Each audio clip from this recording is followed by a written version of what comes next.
Hello everyone, my name is Muhammad Faris Farhan bin Mazlan and my metric number is BB22110669. So my part in this video, I will tell you, do we live in natural disaster zone?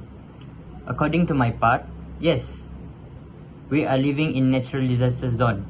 First of all, floods in Malaysia are one of the most regular natural disasters affecting the country, which occurs nearly every year, especially during the monsoon season. Because of Peninsular Malaysia are the most prone to flooding, especially during the northwest monsoon season from October to March. So now I will tell you a few incidents about floods in Malaysia. First, deadly flash floods in Kedah. At least 3 people have died after flash floods in Baling district in the state of Kedah, Malaysia. Flooding struck after heavy rain from 4 July 2022. Levels of the Katil River at Kuala Pegang jumped to 36.05 meters, which is 50 centimeters above the alert level. Flooding swamped at least 9 villages in the district. Malaysia's Disaster Management Agency reported 1,424 people evacuate their homes and move to emergency accommodation as of 5 July. Kedah Fire and Rescue Department said the bodies of 3 family members who were reported missing were found during the morning of 5 July 2022. Flood water reached up to roof height. Over 70 houses were severely damaged and at least 6 completely destroyed by the force of the flooding. Local media reported some victims swept away by the floods managed to survive by holding on to trees and branches.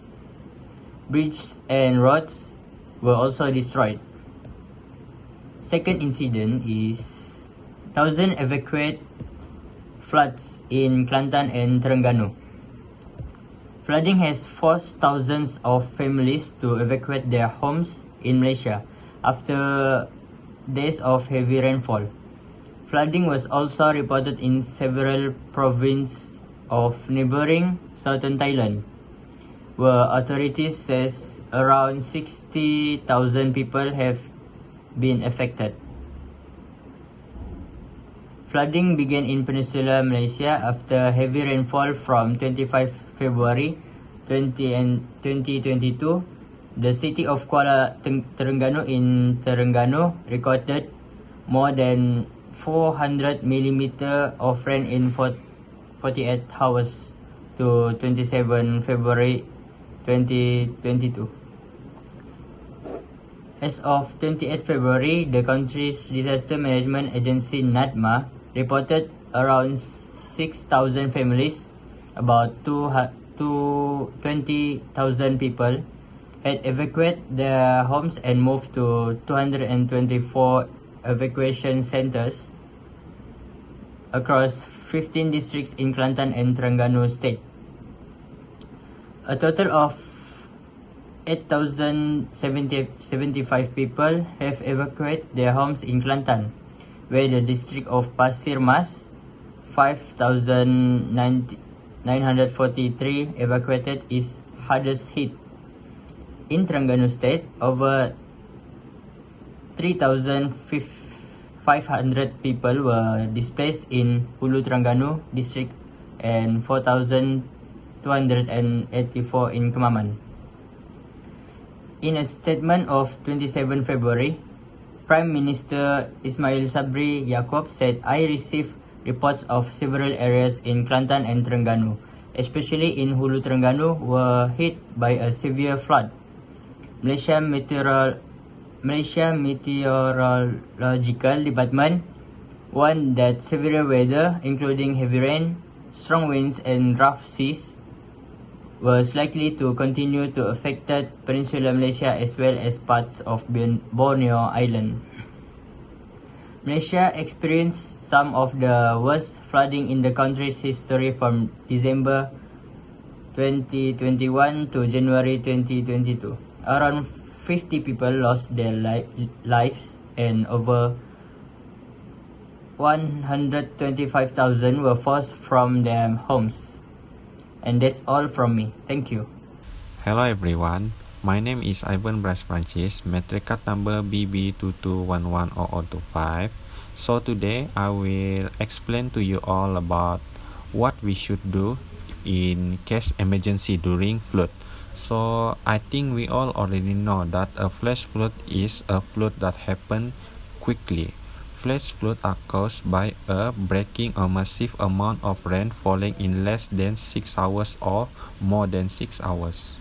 So firstly, what we should do in case emergency during flash flood is we should turn off the gas and power. If you can get to your home breaker box without standing in water, turn off your home power with dry hands. This can prevent electrical shock as the water rises. Also, turn off your home gas and the main gas service shut-off valve to prevent gas leaks.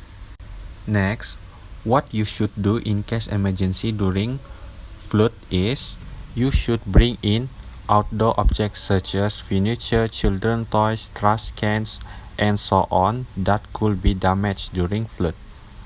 Apart from that, what we should do in case emergency during flood is never cross a flooded area. If you are on foot, fast water could sweep you away. If you are in a car, do not drive through flood waters. The water may deeper than its look and your car could get stuck away by fast water. Avoid crossing bridge if the water is high and flowing quickly. If you are caught in fast rising water and your car stalls, leave it and save yourself and your passenger. Lastly, you should take all your documents with you and do not keep any document at home. That's all from me about advice in case emergency during flood. My name is Darren Lim Ziong. So our group choose flood for our group discussion for the natural disasters. So my question is question number one. Give one example of an incident and elaborate it. So I would like to talk about 2021 Malaysian floods. So on 16 December 2021, a tropical depression made landfall on the eastern coast of Peninsular Malaysia, bringing torrential downpours throughout the peninsula for 3 days. The resulting floods affected 8 states across the peninsula and left at least 54 dead and 2 missing. During its furthest extent, it caused the concurrent displacement of more than 71,000 residents and have affected over 125,000 people overall. So declared by government officials as a once-in-a-century disaster, it is the worst flood in our country in terms of displaced residents since the 2014 to 2015. It has also been historically compared with the 1971 Kuala Lumpur floods. It is the deadliest tropical cyclone-related disaster to hit Malaysia since Tropical Storm Greg of 1996, which killed 238 people and left 102 more missing. So this is my research. Or I will lend it to another person to talk about another question. Okay, thank you.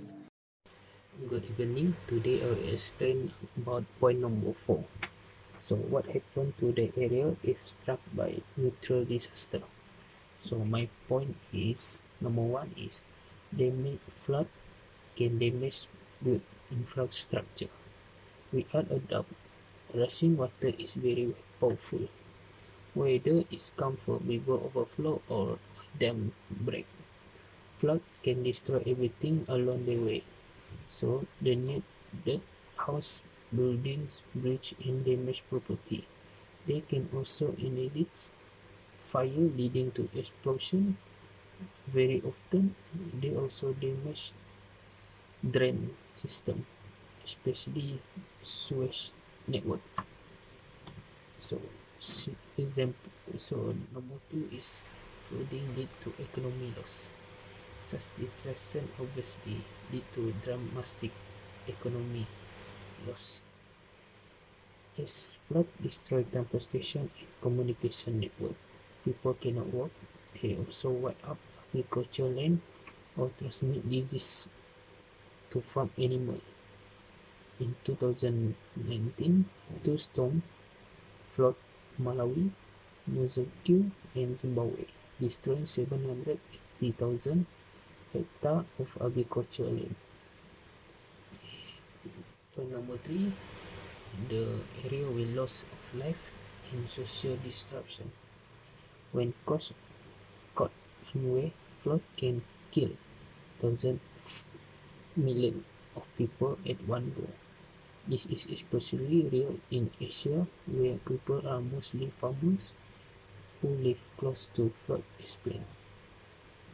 In fact, one of the worst floods ever occurred in China in 1931 on the Yangtze River. Moreover, flood can injure a number of people or lead to mental health issues. Very often, they also cause disease outbreaks such as diarrhea and gastroenteritis as water becomes polluted. So my number four is extreme flood cause eruption. As it is, extreme flooding even can wipe out significant amount of sediment. This can eventually lead to land erosion, collapse, or even landslide where the terrain is steep. For example, monsoon flooding caused severe erosion in the state of Assam in India. The width of the Brahmaputra River has increased by 15 kilometers because of bank erosion. And point number five, flooding also can cause algal blooms. Unfortunately, flood can also simulate algae blooms in the sea, lake, and rivers. The lot of nutrients, especially phosphorus and nitrogen, stimulate algae to grow and multiply rapidly. Eventually, they cover the surface of the water, preventing oxygen from penetrating inside. As a result, organisms that live inside die. So that's all from my presentation. Thank you. Hello everyone, my name is Muhammad Safwan bin Wagimin, matrix number BP 22110026. Our group chose a natural disaster about floods, and the question here is, what will happen to the area if struck by the natural disaster by the flood? Floods have an enormous destructive power.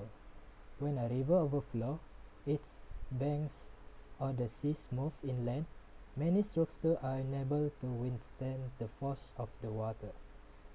The bridge, house, trees, and cars can be picked up and carried off. Flood erodes soil, taking it from under a building's foundation, causing the building to crack and tumble. Severe flooding in Bangladesh in July 2000 led to more than 1 million homes being damaged or destroyed. Flood also can cause even more damage when the water recedes. The water and landscape can be contaminated with hazardous materials such as shaped debris, pesticides, fuel, and untreated sewage.